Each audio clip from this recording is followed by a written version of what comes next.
Ele é um dos proeminentes músicos e compositores das Minas Gerais. Após assinar a direção musical do show que levou o icônico disco do tênis do Lô Borges para os palcos, fazer parte de uma cena que reuniu diversos nomes da música produzida em Minas e várias sonoridades e influências, e que culminou no disco Manifesto a Outra Cidade, ali no início dos anos 2000, Pablo Castro lança o segundo álbum solo, O Riso e o Juízo, que traz parcerias com Lô Borges, Murilo Antunes e Luiz Henrique Garcia. 11 canções buriladas nos últimos 10 anos, sobre as quais a gente conversa hoje com ele, o polêmico e talentoso Pablo Castro.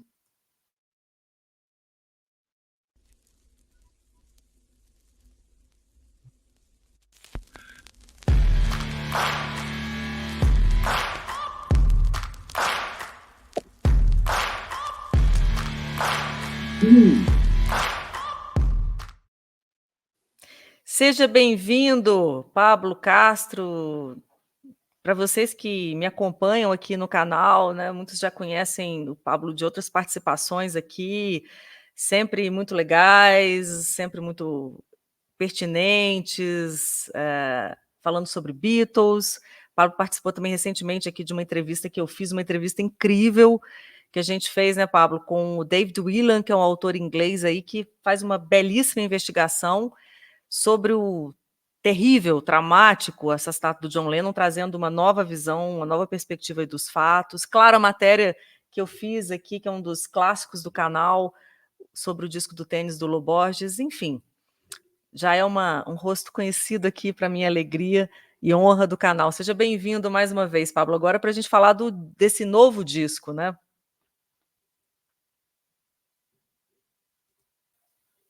Que passa? Gente, que passa? Nada, nada. Agora sim. Agora sim? Agora sim. Eita! Então vamos. Você, para mim, é a melhor jornalista das Minas Gerais, então eu fico muito honrado de você me entrevistar, fico muito feliz, e espero que Deus permita que essa plataforma não falhe nessa nossa entrevista, que é um momento muito importante, de muita satisfação, de realização para mim ser entrevistado por você, cara Imagina. Daniela Azul. Muito obrigada. Para quem não sabe, estamos aqui gravando de novo, porque tivemos um probleminha técnico. As pessoas adoram essas histórias de bastidores, né? Estamos refazendo a entrevista, porque sim, somos criativos, não é isso, Pablo Castro? Vamos É, lá, vamos. Para você que nos assiste aqui, claro, mesmo que você não chegue depois, participe da conversa, deixe seu comentário, amizade. Se gostar do papo, se for novo, se inscreva no canal e dê um rolê para ver os vídeos super bacanas que a gente tem por aqui. Beatles, resenhas de livros, entrevistas e, claro, muita música sempre. Meu dedo em rixa é puro apetite, meu coração é dinamite, é tropa de elite em operação, do outro lado do morro, na curva da lua do meu humor, passa uma rua estreita entre o riso e o juízo do atirador. Esse é um trecho da música Gatilho, que abre o novo disco do Pablo Castro, e eu já te pergunto se esse é um autorretrato, Pablo.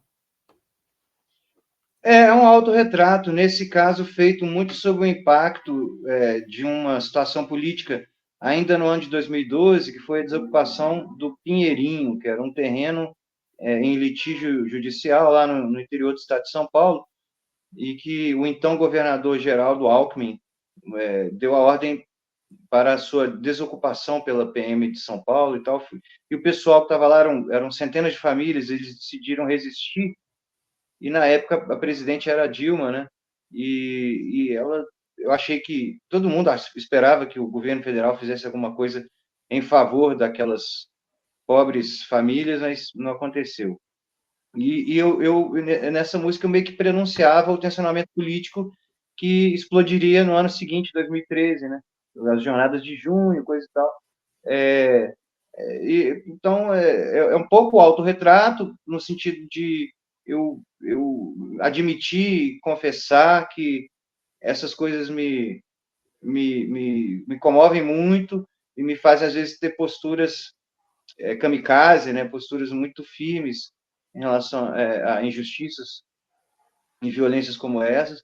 E e ao mesmo tempo é um comentário sobre aquilo. Hoje o pessoal nem lembra mais daquilo, né? Nem tem tanto tempo assim, mas aquilo é meio que foi uma centelha na pólvora que explodiria o barril, né? Que é o Brasil. E eu acho que foi realmente esse período dos últimos 10 anos em que foram gravadas essas músicas. É um período de muito tensionamento, muita polarização, muito cancelamento. É um período difícil, né, que nós estamos vivendo, né, Dani? Acho que a música, ela meio que ilustra esse período todo. É uma das canções mais antigas do disco, como você falou, o disco que você vem fazendo músicas, né, que você vem fazendo aí ao longo dos últimos 10 anos. E nesse período de composição das músicas, já que você falou desse tensionamento político, que essa, né, primeira música retrata, você se deslocou, né, da posição de um artista muito aguerrido, um artista muito respeitado dentro de de uma determinada cena política que é da esquerda, para quase uma persona não grata, digamos assim, dentro dessa mesma cena. O que rolou, Pablo? Mudou o Pablo ou mudou a esquerda brasileira? Eu acho que mudou a esquerda, né? A esquerda, quer dizer, quando eu era jovem, em Berbe, já me considerava de esquerda, era difícil ser socialista, ou seja, lá o que for. Era difícil, né? Você tinha que ter uma certa convicção, uma certa coragem para se colocar dessa forma, né? Dentro da escola, da família, dos amigos e tal. E isso foi ainda nos anos 90, né? E o tempo foi passando e, de repente, a esquerda foi virando uma espécie de posição estabelecida do establishment, né? Da grande mídia e tal. Só que não é exatamente a mesma posição, né? Posição de esquerda era uma posição, enfim, a favor da distribuição de renda, de uma outra relação do poder público com a sociedade, enfim, de um outro tipo de política econômica, de outro tipo de projeto de país, não o que está estabelecido. Então, quem foi mudando paulatinamente foi a própria esquerda, e eu continuo fiel ao que eu sempre defendi. E eu acho que, de maneira geral, independente de um artista ser de esquerda, ser de direita, ser de qualquer posição, e até tendo em vista que essas posições de esquerda e direita elas são construções históricas também e são afeitas também a várias manipulações, o artista ele tem que ser fiel a si mesmo e ele tem que, de alguma forma, não pode se intimidar e não pode ter uma posição de mera adesão, sabe? Eu acho Não pode que ter medo, né? não pode ter medo, porque na verdade ele está dizendo alguma coisa que está por ser dita, e que às vezes muita gente não quer ouvir, né? Pelo menos alguns dos grandes artistas que me influenciaram sempre tiveram nessa berlinda, né? Ou já consolidados assim em termos de cultura de massas ou não, né? Então assim grandes vanguardistas aí, escritores do século XIX, pintores do começo do século XX, todos eles em algum momento se viram em posições de isolamento, né? E é isso, acho que o artista ele tem que ter uma certa firmeza, até entre aspas, um certo heroísmo para levar a cabo aquilo que ele está precisando dizer, seja através de alguma inovação estética, seja através da mensagem do que ele tá levando, né? Essa E a é a canção sua trincheira. é a minha trincheira, e a canção ela tem tanta coisa da inovação estética, das novas ideias musicais, né? Não que sejam, enfim, novas páginas viradas, nem nada, mas assim, pequenas ideias originais que a gente faz dentro da construção de uma música, de uma canção, ou dentro da mensagem que você está dizendo com as letras, né? Então, eu não, enfim, o que eu defendo publicamente não é desmentido pelo que eu canto, e nem vice-versa. Eu continuo completamente fiel ao que eu sempre defendi. Não que eu acho que a coerência seja a maior virtude de todas, Uhum. mas eu não acho que eu seja particularmente incoerente ou contraditório. E, eu acho que é isso, o artista tem que provocar.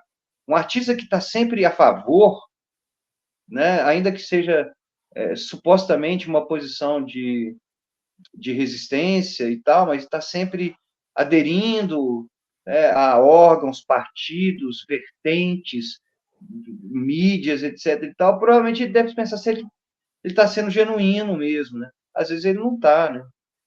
De qualquer maneira, eu realmente passei por situações complicadas, né? Processo de cancelamento, etc. Tal, mas não acho que eu tenha dito qualquer coisa errada, qualquer coisa que eu me arrependa. Acho que é parte da vida mesmo, né? E Uma vez que você... você tem uma forma de encarar esses debates públicos que você mesmo provoca, né, às vezes, quase sempre. É admirável a sua serenidade, né, diante dos debates que surgem. Você sempre se mantém muito sereno, muito racional, a, você se atém aos seus argumentos sem aceitar provocações pessoais, e isso é realmente uma rara virtude, né? As pessoas se desconcertam, se desconcentram, se acovardam, porque é pesado mesmo, é pesado ser cancelado, né? É pesado ir contra a manada, é pesado abrir determinados debates publicamente e viver com as consequências disso, né? É, é difícil. Mas é isso, assim, alguma coisa maior do que eu, assim, que eu mesmo não consigo explicar, maior do que a minha percepção racional das coisas, me impele para essa posição. E, assim, claro, eu tento ser sereno, eu já tive situações de discussões bastante frutíferas e civilizadas, assim, nas redes sociais, há alguns anos atrás, né? Antes da coisa, assim, desbancar, né? Como é que fala? A coisa virar essa coisa De- muito, é, muito, muito aguerrida, muito agressiva. desandar. Exatamente. Uhum. Eu já tive discussões legais no Facebook, até mesmo no Instagram. O debate é legal, né? É bom a gente Quando se acontece, confrontar com as pessoas... ideias divergentes. Não há nada de Isso, ruim nisso, exatamente. intrinsecamente, né? Quando as pessoas evitam o ad hominem, né, que é você atacar o interlocutor ao invés de contrapor o argumento que ele está trazendo, né? Quando as pessoas conseguem se manter dentro desses limites, eu já tive debates super frutíferos nas redes sociais. Mas, infelizmente, hoje em dia é mais a exceção do que a regra, né? Acho que E nos para todo últimos mundo. anos, sobretudo depois da pandemia, que foi uma coisa muito pesada, eu tentei separar, sabe, Daniela? Então, agora eu, de vez em quando, escrevo alguma coisa ou outra no Facebook, mas a maior parte das vezes eu mantenho o meu Instagram restrito para minhas questões musicais, Profissionais. profissionais. Eu tento um pouco separar, embora, na verdade, não seja completamente possível separar as duas coisas. Difícil. Vamos então ao disco, as questões musicais. A gente falou aí da Gatilho, que é a primeira canção, de onde você tira, né, esse verso do riso e do juízo, inclusive nesse trecho que eu li. É, como é que você definiria, né, essa unidade, né, isso que essa amálgama entre as 11 canções do disco, Pablo? Pois é, Daniela, você bem disse, né, que é o meu segundo disco solo. Então, para o primeiro, a gente sempre tem um universo maior de canções que a gente vai fazendo ao longo um tempo, né, até a gente fazer esse primeiro disco, que são vários anos, a gente pode pincelar uma coisa ou outra. Já o segundo disco, você tem menos canções disponíveis, você tem que fazer algumas, às vezes outras que você já tinha escrito, ainda não tinha gravado, e, de alguma forma, continuar o trabalho do primeiro disco, tem que ter uma relação, não pode ser uma outra coisa completamente diferente, mas ao mesmo tempo tem que trazer algo de novo, né? Eu acho que esse disco, assim, ele continua basicamente como o primeiro, o anterior, são músicas minhas e metade das canções tem letras do Luiz Henrique Garcia. Além do caso, tem uma parceria com o Murilo Antunes também, mas essas músicas com o Luiz, assim, é como se fosse o meu Paul do John que eu sou, entende? Eu escrevo do ponto de vista, às vezes, mais pessoal, e ele é mais aberto, ele é mais ilustrativo, mais panorâmico, ele informa meu trabalho de uma maneira que eu mesmo não poderia. Então, acho que teve um resenhista, né, que comentou sobre o disco anterior e comparou as minhas letras às do John e as do Balu, as do Luiz Henrique, às do Paul. Eu acho que é uma aproximação interessante. Então, ele dá uma panorâmica maior no meu trabalho, eles dão... No sentido do encaixe, do que ou da... Exatamente. Uhum. Porque ele é um letrista, assim, genial, né? Ele, inclusive, tem feito letras para outros parceiros mais jovens que eu, que foram recrutá-lo depois de ouvir as excelentes versos, né, que ele tem feito para as minhas músicas, né? E eu mesmo sou letrista também, coisas que só eu posso fazer, né? Só eu posso escrever também o que eu escrevo. Então, acho que Uhum. existe uma química entre as duas coisas. Basicamente, são essas as canções, duas ou três falando sobre questões mais políticas e outras que são variantes sobre os temas mais frequentes na canção popular, que são os temas do amor, né, das relações. Então, tem músicas sobre flerte, músicas sobre perda, sobre melancolia, sobre idealização romântica do amor, sobre resignação de um amor que não tem jeito. Enfim, eu acho São que várias é a, facetas do relacionamento amoroso, né, que você traz nas canções. é a E uma coisa, grande... e uma característica que eu acho interessante, Pablo, é que, bom, acho que a gente pode até falar um pouco sobre isso, a gente falou desse outro aspecto, né, desse lado político das suas letras, da sua postura como artista, da sua postura na vida, e tem um outro lado que é super importante no seu trabalho, desde sempre, que é esse lado do cancionista, né? E esse disco eu acho que ele traz isso, né? Ele traz as suas canções sempre muito sofisticadas, né? Com arranjos lindos, enfim, instrumentistas fantásticos. E eu acho que essa talvez seja nesse momento, né? 10 anos atrás, eu me lembro que ao te entrevistar, quando a gente estava ali falando, estava dentro daquela cena efervescente da música mineira, você sempre se definiu como um cancionista, né? Você era muito, muito identificado com a canção. Depois, ao longo aí de todos esses anos, acabou se envolvendo muito com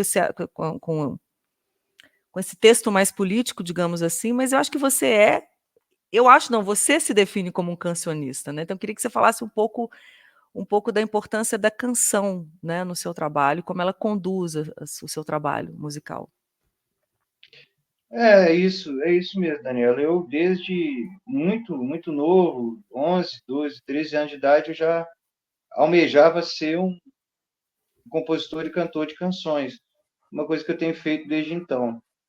E aí, assim, claro, se você vai estudar o universo riquíssimo das canções, tanto as brasileiras, que é uma coisa, né, que a gente tem que dar graças a Deus de viver num país tão exuberante em produção cancional, como as canções metropolitanas, que eu sou um fã de Beatles inveterado, como você bem sabe, então a Somos gente está dois. trabalhando, com certeza.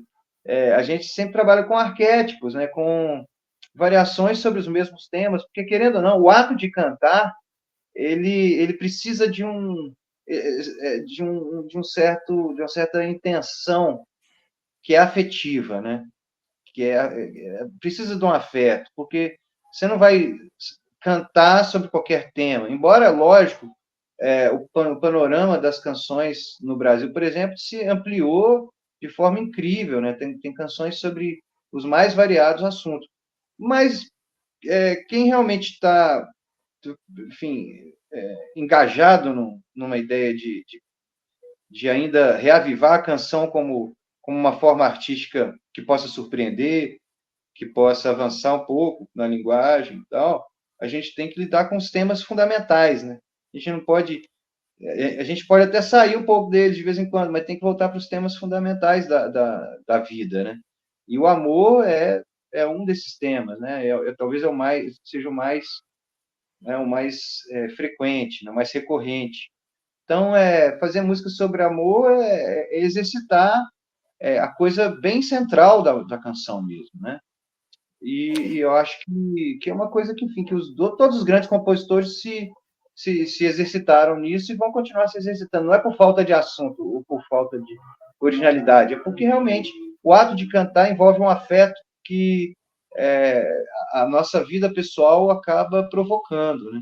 Então tem coisas pessoais que a gente vai, obviamente, fazendo aproximações assim metafóricas e coisa e tal, porque são questões que acontecem a todos os seres humanos, né? Então, quando, sei lá, o Tom Jobim fazia uma canção de amor com o Vinícius, ainda que fosse revelar algo da vivência pessoal deles, aquilo ganhava, né, contornos de escala, de massa, porque aquilo tem a ver com a vida de todo mundo, no final das contas, né? Então, eu acho que é por aí mesmo a minha relação com as músicas de amor. E como cancionista, né, que você se define, como você definiria a canção? O Luiz Tati, por exemplo, ele costuma dizer, né, que o que faz uma música ser considerada uma canção é uma espécie de uma fala por trás da melodia. Quer dizer, a canção é diferente, de música ou de poesia, simplesmente. E aí ele diz algo assim como: não adianta fazer poesia, porque se ela não puder ser dita, ela não vai virar canção, né? O Wisnik, o Zé Miguel Wisnik, ele sempre ressalta a importância, como você fez agora anteriormente, ele sempre ressalta a importância da canção brasileira até no letramento das pessoas, né? Quase assim como uma ponte para a literatura. O que é a canção e qual a relevância dela dentro desse universo da música popular brasileira, na sua opinião, Pablo? É gigantesco, né? Assim, a canção no Brasil, além dela ter expoentes os mais variados, né? Você tem desde um ex-trabalhador braçal como João do Vale, como de um aristocrata como, sei lá, o Francis Haime, né? Você tem as permeabilidades da cultura popular com a cultura letrada, erudita, e você tem a invenção musical dentro da canção. O Tati é um cara que fala da canção de uma maneira bem interessante, mas tem uma coisa que eu discordo. Ele não leva a harmonia em consideração, por exemplo. Ele acha que a harmonia é só um adorno. Enquanto eu penso que, em boa parte da canção brasileira moderna, sobretudo da bossa nova para frente, a harmonia é um eixo de expressão fundamental da canção. E nisso ela também é música, ela não é só música, ela não é estritamente música, mas também é música. Então, daí as junções, as fusões, as interseções entre, por exemplo, o jazz fusion, que é basicamente a música instrumental, e o Clube da Esquina, na figura do Milton, por exemplo. Né? O Milton faz canção, né? Mas a canção dele tem procedimentos musicais originais suficientes para influenciarem, por exemplo, no Jazz Fusion, naquela cena dos anos 70 até hoje, né? Ele tem uma importância, um impacto assim na compreensão Uhum. harmônica, modal, de várias vertentes do jazz, tanto que ele vai fazer agora um disco com a Esperança Spalding, que é uma proeminente contrabaixista norte-americana e tal. Que fez uma Então, versão para Ponta de Areia já, né, já gravou. isso. E agora é um disco inteiro, né, com músicas do Milton. Enfim, não é a primeira e não vai ser a última Claro. a gravação do Milton. Então, acho que também ele tem razão em dizer que a canção não é só música. E às vezes eu vejo certos instrumentistas que não atentam para a importância da letra, da interpretação, porque a canção realmente só se dá plenamente quando você consegue entender a letra, né? A pessoa esteja cantando bem a letra, então ela passa pelo ato de cantar, né? E pela capacidade que a pessoa, que Sim. o intérprete tem de fazer aquela palavra ressoar na música, né? Então, nisso, eu acho que o Tati está coberto de razão. Só acho que não é uma coisa estanque da outra. As coisas se misturam, assim como a cultura popular se mistura com a cultura erudita, o rural se mistura com o urbano, o Nordeste se mistura com Minas Gerais, se mistura com o Rio e com São Paulo. Então, tudo se mistura, tudo é permeável na canção, e é isso que mais me fascina, é o que mais me apaixonou, assim, sempre me levou para esse universo, né? Então, claro, que pretensão a nossa de querer participar desse diálogo infindável, né? E tão longínquo que construiu esse território maravilhoso e mágico de canções que a gente tem para entender quem mesmo nós somos, né? No Brasil e tal. Então, eu acho isso fascinante, eu acho uma coisa maravilhosa e espero que as próximas gerações, apesar de tantas transformações e de tanta simplificação e empobrecimento musical, né, que vai informando cada vez mais as novas gerações. Espero que isso, de alguma forma, sobreviva, né, seja perene. Você vê esse empobrecimento musical na produção atual? Eu acho que a gente nem precisa se aprofundar muito nisso, porque ele é muito perceptível. Quem diz o contrário é apenas, enfim, para resguardar alguma teimosia ideológica, algum mandamento acadêmico, relativista e tal, que não é bem assim, mas, claro, isso acontece em todos os parâmetros, né? Tanto no ritmo, quanto na harmonia, quanto na melodia, quanto na sonoridade, quanto no conteúdo da letra, enfim, tem acontecido. Mas a gente, enfim, não pode ter medo também de estar na posição minoritária e de resistir. Eu, pelo menos, já estou em todas as questões, eu estou do Já lado. encontrou seu lugar no mundo, né? Eu sou tipo um azarão, assim, eu sou meio Dark Horse. Então, eu estou aqui já preparado para mais essa peleja. Mas eu acho que, de grão em grão, a gente vai conseguindo construir uma certa resistência assim, para as próximas gerações. É lógico, eu estou falando só de mim, estou falando de vários cancionistas contemporâneos meus que não estão nas rádios, não estão nos grandes meios de comunicação, não são né, nos mais ouvidos do Spotify, YouTube, mas estão fazendo música de gente grande, música que faz jus às grandes tradições modernizantes da canção brasileira que vem desde a Bossa Nova. Então, nossa geração assim, tem muitos nomes muito legais, muito bons, não sou só eu. Né? Então, estamos aí, é mais uma barricada para a gente segurar. Pablo, vamos fazer rapidinho, vou citando aqui no faixa a faixa o disco, mas para a gente não precisa dissecar, né? Música a música, você pode ir ressaltando aquilo que você achar importante, eu vou falando aqui na sequência. A gente falou aí da canção, que é depois do gatilho, que é a música que abre o disco, o que faz falta, é uma das representantes aí da canção, né? E aí na sequência a gente tem dois afoxés, que é Sara, Mãos de Escritora e Rapunzel, né? Você quer comentar alguma coisa aí rapidamente? Eu comentaria, sabe, Dani, que é bem interessante que Sara e Rapunzel Pera, são então injeção. deixa eu só fechar o lado A. E aí depois a gente faz lado A e lado B. O que você acha? Pode ser? Ótimo. Então tá. Então, o lado A que abre com o gatilho, sobre o qual já falamos, o que faz falta que é uma canção, dois afoxés na sequência, né? Sara e Rapunzel. Depois, Fora do Eixo e Uhum. Denúncia, Fora do Eixo e Em Cada Voz. Aí a gente fechou o lado A. Aí você comenta as canções.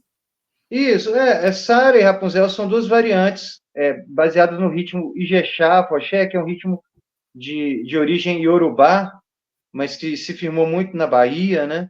Que tem uma síncope, um deslocamento rítmico muito gostoso, muito contagiante. E uma é mais um flerte, né? Que é Sara, com uma música delicada, que tem um certo humor. Rapunzel já é uma música mais, vamos dizer, deselegante, né? Uma música de um sujeito que já viu que o seu alvo amoroso não quer nada com ele, mas ele insiste e diz, não, mas no fundo, no final, eu ainda vou te pegar. Claro, é uma bravata, ele não vai pegar ninguém, mas é uma música de bravata que é mais enérgica, mais vigorosa, é mais puxada para o rock, né? Então essas duas, eu acho, duas canções assim despretensiosas que continuam lá do A. Eu prefiro dessas três, eu acho a mais bonita o que faz falta, que é a segunda, que é uma música mais tipo Você Canção é Linda. linda. E depois a gente segue com O o amor Fora do vai e Eixo. volta, o amor vai e volta, é como um imã que não se E espera pode aparecer e a ferida se abrir. Momento de escuta, colo de mãe, são imagens lindas mesmo. obrigado, minha querida. É uma música que eu fiz depois de um término de um longo namoro. Então, querendo ou não, a gente se comove mais para escrever, né, sobre esse Deixa um assunto. pedaço da gente ali, né. Deixa um pedaço, Bom, assim a gente fecha o lado bom, Fora do Eixo, claro, inspirado aí no circuito, né, Fora do criado eixo, Maracatu, que é uma música meio erótica, assim, meio também meio sem vergonha, meio engraçada, e mas uma música que mais uma de mensagem política, né. é uma música que uma provocação aos ditames identitários, né? Enfim, vou só resumir nisso. Eu acho que ficar falando demais também quando a pessoa não ouviu a música, é melhor ouvir a música, de repente chegar a alguma Aliás, já está nos conclusão. streaming, todos os streamings, né, o disco? Ou Já só está no desde o 5 de julho no Spotify, no YouTube, no Deezer, em todas as plataformas aí. disco físico, se tudo der certo, chega ao mundo também, né. Quem sabe ano que vem eu quero ter muito suporte físico, porque faz uma diferença a gente pegar no objeto música, né? Em vez de ser só um clique, né? Um arquivo que você joga na rede. Então eu gosto também de encarte, de capa e coisa e tal. Então vou tentar viabilizar isso. Quem sabe até mesmo um vinil. É, eu adoro. Estou refazendo a minha coleção de vinil, assim, na contramão total. E aí, só queria comentar, fechando o lado A última canção que é Em Cada Voz, que é uma toada, né, sobre vozes, sobre acho que sobre cantar também. É muito interessante que você gravou vários registros da sua voz, né. Você É, faz, vários blocos, né, é um um exercício interessante, né, também. é muito legal. É uma música, assim, uma toadazinha que eu fiz ao violão, também super despretensiosa. E aí eu achei interessante a ideia de transpor cada corda do violão para um canal de voz. Aí então eu fui construindo esse acompanhamento, né? Várias vozes e depois no ritornelo, quando a música volta, eu começo a brincar ritmicamente com as vozes e, enfim, aí fica uma coisa muito metalinguística, né? Que é uma música sobre o ato de cantar, sobre a voz, feita por meio das vozes. E o resultado sonoramente me agradou muito. Acho que é É uma bem coisa legal, diferente. bem É legal. lógico que em outras canções tem muito arranjo vocal no disco, né? Mas essa é a única que é só voz. E eu acho que ficou interessante, ficou instigante. Pelo menos, no mínimo, ficou original, que é uma coisa que não é muito feita. Mesmo quando você tem, né, arranjos vocais, eles não são assim como quando alguém faz uma música com sua própria voz. Então, eu gravei desde o baixo até o agudo, né? Fui fazendo tudo. Então, é como se fosse um instrumento. É muito legal. Eu gostei muito. É bem interessante, bem soa diferente, né. Bom, a gente abre o lado B com O Povo Prometido, por falar em voz, tem a participação do maravilhoso Sérgio Pereira, né, cantando. Hum. É um maracatu, né. É. É uma maracatu, Dani, que fala sobre a história do Brasil, tentando brincar um pouco com aquela ideia de a Terra Prometida. Na verdade, assim, em vez de ser a Terra Prometida, é o povo prometido. Então, É como se o povo legal esse brasileiro, deslocamento, é muito legal esse deslocamento que você faz. como se o povo brasileiro fosse o povo prometido, porque é um povo mais miscigenado, um povo que, enfim, é decantado assim por observadores de fora, desde o século XIX, como um povo original, né? Então, é brincar com essa originalidade, apostar na mestiçagem, na mistura, na permeabilidade do povo brasileiro, para pensar numa redenção do nosso país. Eu acho que falta esse tipo de música hoje em dia, assim, pensando no Brasil, sabe? Pensando que a gente precisa arranjar uma saída, a gente precisa saber para onde ir. E não acho que seja aprofundando as cisões e os divisionismos, um ódio apaixonado e fanatizado de duas vertentes partidárias, mas que, na verdade, acabam defendendo o mesmo projeto de país. Eu acho que não é por aí, sabe? Aí a cultura tem que tentar ajudar, de alguma forma, né, a vislumbrar essa luz no fim do túnel, com perdão do clichê. Mas eu acho que é por aí. E o Sérgio Pererê, quer dizer, um cara que eu conheço, um contemporâneo meu, já tinha gravado comigo na outra cidade, cantamos juntos a música Mira, que foi uma das músicas que mais tocou, né, daquele disco, e eu chamei ele para cantar comigo. Ele entra num verso que fala sobre a trajetória dos escravos, dos povos escravizados, né, na África, na vinda para o Brasil, tanto que aquilo informou e formou o povo brasileiro. Acho que é muito legal a participação dele, assim, a única participação vocal do disco, mas é um cara que eu respeito Que muito, que tem voz, né? Sérgio essa Pererê é um força atávica e grande essa cantor. exuberância É um grande no cantor. palco que ele tem, e eu acho que dá uma força muito grande para essa canção, O Povo Prometido. Bom, aí depois temos Coisas Vãs, que é uma das minhas favoritas. Eu adoro a paisagem sonora, né? Soundscape de muita água, né? De chuvas e trovões. Ao mesmo tempo que você está falando lá de desertos, né?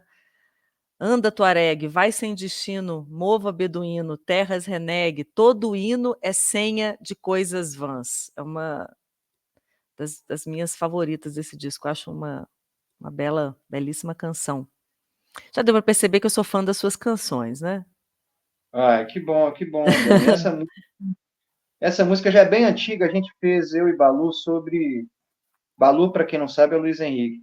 Sobre, ainda no impacto do 11 de setembro. Essa música deve ser assim, 2003, 2004, tal. E a gente já meio que também antevia essa questão do fanatismo, né? E que a gente Fundamentalismos, né? de fundamentalismo e tal, e que a gente deve, sobretudo em momentos de turbulência, ter um ceticismo mais aflorado, não levar tudo ao pé da letra, não mergulhar de cabeça em lutas que a gente não sabe exatamente a serviço de quem estão, né?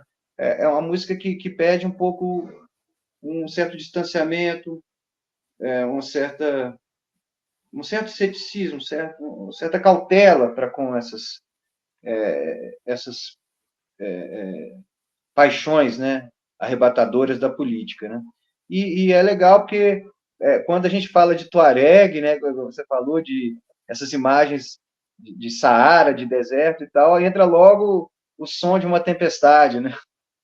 É, Que é o é. oposto do que se imaginaria. Aí tem também depois uns climas assim que a gente fez com sintetizador. Eu acho que ficou uma música bem, como é que eu diria assim, derretida, né? Uma música meio a, a, a gravação ficou bem, sei lá, psicodélica, não sei se seria o termo, mas é uma música que às vezes Eu corta acho o fluxo. eu chamaria de atmosférica, mas na ausência de um vocabulário musical mais rico. Chamaria Não, de gostei, atmosférica. Gostou? gostei. É por aí mesmo. Bom, aí depois de tudo, mais uma de amor, Por Todo o Universo, parceria sua, do Luiz Henrique, com o Lô, né, o Lô Borges. Aí eu quero abrir um rápido parênteses aqui para a gente falar da sua relação com o Lô, né? Como eu disse no início Uhum. do nosso papo, você foi o cara que... O diretor musical do show, né? Para quem não sabe... Gente, eu não vou entrar aqui na história do disco do Tênis, até porque vou deixar aqui depois o link e o card. Tem uma matéria sensacional, como eu disse, é um dos clássicos aqui do canal mesmo. Eu fiz com o Lô por ocasião desse show, que é um show de um disco icônico do Lô, mas que nunca tinha ido para o palco, né? O Lô fez esse disco, caiu na estrada, teve um hiato na carreira dele. Ele conta toda essa história nessa entrevista que me deu. E o Pablo foi não só fez parte da banda, como transpôs esse disco que nunca havia ido para o palco, como eu disse, para esse show que não é nada simples de fazer, né, Pablo? Queria que você falasse um pouco disso, porque é um disco de produção muito intrincada, muito intuitiva, muito improvisada, e levar isso para o show não é uma ideia simples, né? Tanto que não tinha acontecido ainda. Pois é, essa história foi muito enigmática também, porque foi nada planejado, né? Eu tinha formado o quarteto que me acompanhou com o Guilherme Demarco na guitarra, o Paulinho Sartori no baixo e o D'Artagnan Oliveira na bateria. E a gente ensaiou músicas minhas para alguns shows nos anos de 2014 e 2015. Em 2015, a gente abriu um show do Lô com o Samuel, que era uma turnê que ele estava encerrando na Que é o época. showzaço também. E aí ele, por acaso também, a única música do meu show que não era minha era do Lô, uma música super rara dele, chamada Pão e Água, que consta no disco Clube da Esquina 2 e tal, e ele curtiu e falou comigo nos bastidores, a gente se aproximou. Aquela altura, eu já tinha escrito o prefácio do songbook dele, que saiu em 2013, e ele já me conhecia de nome, mas não pessoalmente, então a gente se aproximou, a gente fez essa música por todo o universo. Ele participou de um show meu na Autêntica, que foi um show transmitido pela Rádio Inconfidência, que foi muito legal. A gente tocou lá algumas músicas dele nas versões originais. E é isso o que, na verdade, o atraiu, né? Então, depois de um tempo, ele me chamou para fazer esse trabalho de reconstituição do disco do tênis, né? Então, eu interrompi o meu disco, a gravação do meu disco, para me dedicar a esse show, né? A gente recrutou mais outros dois músicos, são o Dan Oliveira na guitarra e o Ale Fonseca nos teclados, e a gente constituiu essa banda, né? Com o intuito de realmente reproduzir nos mínimos detalhes, né? Para realmente recriar a atmosfera única daquele disco, daquela época, né? Tanto o disco do Tênis como o disco Clube da Esquina, né? Que anos mais tarde, ano passado, foi considerado aí o maior disco da música brasileira, né? E aí a gente levou para os palcos, Finalmente. finalmente, a gente levou para os palcos numa turnê nacional esse disco, né? Eu fiz a direção musical e cantei o Clube da Esquina 2, que é a versão original do Milton sem letra, que ele faz o solfejo no violão, e foi uma Show lindo, felicidade. né, Pablo? Vocês fizeram um show lindo. Esse show realmente, assim, é maravilhoso, maravilhoso o show do Disco do Tênis. Eu fico muito feliz de ter participado, de ter feito, né, a direção musical, regimentado a banda, porque é um disco de cabeceira meu desde que eu tinha, sei lá, 15 anos de idade. E eu achava que alguém deveria tentar não atualizar o disco no sentido assim de modernizá-lo, mas de tentar realmente manter as pegadas, né, a nuance, as nuances originais do trabalho, né? Eu acho que a gente conseguiu fazer isso com os vocais, os solos, as sonoridades, né? Muito fiéis. E foi uma repercussão muito boa, sabe, Dani? Inclusive, o show entrou na lista dos 10 melhores shows de 2017 do Brasil. Acho que foi na Folha, no estado de São Paulo, não me lembro. Mas e depois virou DVD. Então, quem não conhece, está aí já disponível há muitos anos, inclusive, nas É, plataformas todas no YouTube com vídeo, mas também no Spotify só com os áudios. Chama Loborges Tênis Mais Clube.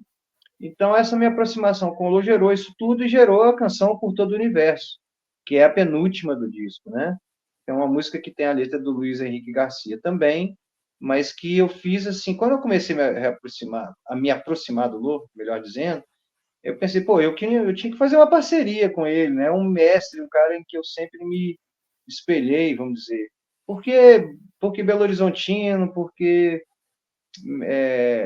muito criativo com o violão, com as soluções harmônicas dele, e com uma capacidade de simplicidade ao mesmo tempo que ele tem essa sofisticação, né? Ele ao mesmo tempo ele faz melodias muito simples e muito cativantes, né? Só você pegar o Trem Azul, Paisagem da Janela, Paralelo e McCartney, o tanto que essas músicas Lu, é. são importantes, né, no cenário do Clube da Esquina, da música brasileira em geral. E aí eu pensei, pô, eu queria fazer uma parceria com ele, pensei no começo da melodia do Girassol da Cor do Seu Cabelo, que é uma das músicas mais emblemáticas dele, né? O Girassol começa, vento solar, aí eu pensei, tararam, diriraram. Então, eu peguei sabe, uma célulazinha melódica do Girassol e fiz uma outra melodia e fiz essa parte A e apresentei para ele. E ele curtiu e ficou ruminando aquela parte A para fazer uma parte B. Até que, sei lá, uns 20 dias depois, ele me mostrou a parte B, e eu achei que complementou de forma E o Lô, espetacular. entrou numa fase criativa, né? Ele compõe rápido, ele tem uma agilidade criativa, né? Impressionante. Sem dúvida. Ele fez vários discos depois É. dessa turnê. Mas Bom, como eu eu acho que assim, é uma realização para mim, realização para o Luiz Henrique também, é um fanzaço do Da Esquina. A gente fez uma letra muito falando, né, desse imaginário, citando, né, imagens assim siderais que tem várias canções do Da Esquina, né, da penada do Márcio Borges, do Ronaldo Bastos, né, do Murilo Antunes.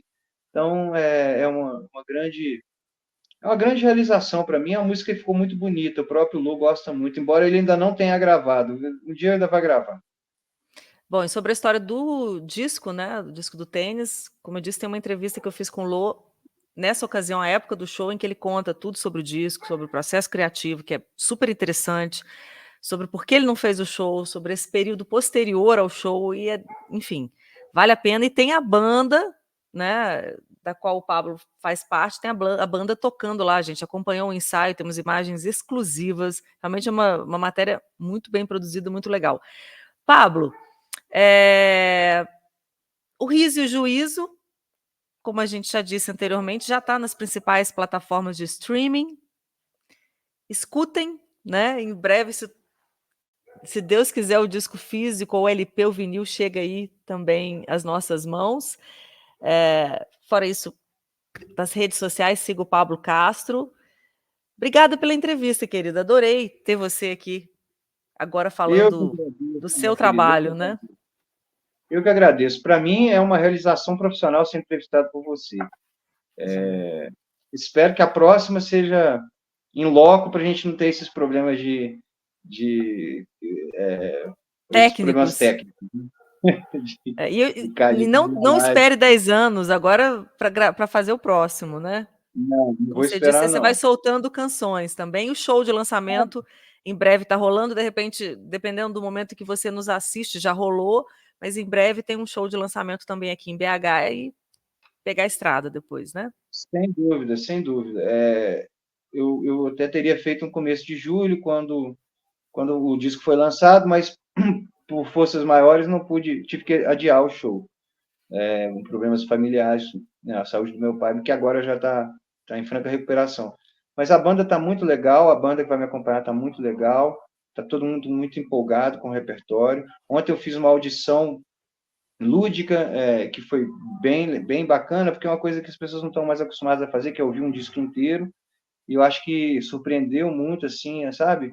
As pessoas ficaram muito bem impressionadas. Algumas disseram que a música é futurista, que eu nunca pensei, ninguém me disse que minha música era futurista. Mas talvez se tem uma música que é futurista desse panorama, é o Voz Ativa, que é a última do disco. É uma que eu já tenho um clipe desde 2014, que fecha o disco e que também fala um pouco dessa coisa da exposição das redes do isolamento do artista, que às vezes ele tem que passar por isso. Mas, de qualquer maneira, assim, foi um prazer inenarrável conversar O prazer foi sobre meu. o álbum com você. E é isso aí. A gente vai fazer outras aparições nesse canal da Dani, falando de outras questões daqui para Temos que frente fazer um também. programa sobre o Clube da Esquina. A gente vive prometendo isso. Queria muito te ouvir falar do álbum, né? Do movimento, enfim. Fica aí a promessa no ar da gente fazer esse papo, de repente chamar o Lô para uma participação especial, vai ser uma delícia. Né? De repente, Márcio Borges, Ronaldo Bastos, quem sabe a gente consegue fazer essa empreitada aí, fazer uma série do Clube da Esquina. Eu tenho muita vontade de fazer isso aqui Nossa, no canal. é o que eu mais tenho, assim, tenho 1000 playlists e 1000 vertentes do clube que não são tão óbvias assim. Conte comigo, minha querida. Obrigado aí Eu que pelo agradeço. carinho e pela dedicação de ouvir o disco, de sacar do que se trata, né? Imagina, Muito obrigado. jornalismo. Old school. Querido, obrigada pela presença mais uma vez, deixando aqui para você que nos acompanhou até agora, o endereço aqui também na tela da minha newsletter, onde eu escrevo sobre a arte e sobre a vida. Se inscreva para receber no seu e-mail e fugir aí das gritarias da rede social. Pablo Castro, Obrigada, querido. Para todo mundo que nos Obrigado também. acompanhou, se gostaram da conversa, compartilhem, escutem o disco do Pablo. E é isso, saúde, paz e uma vida boa para todo mundo.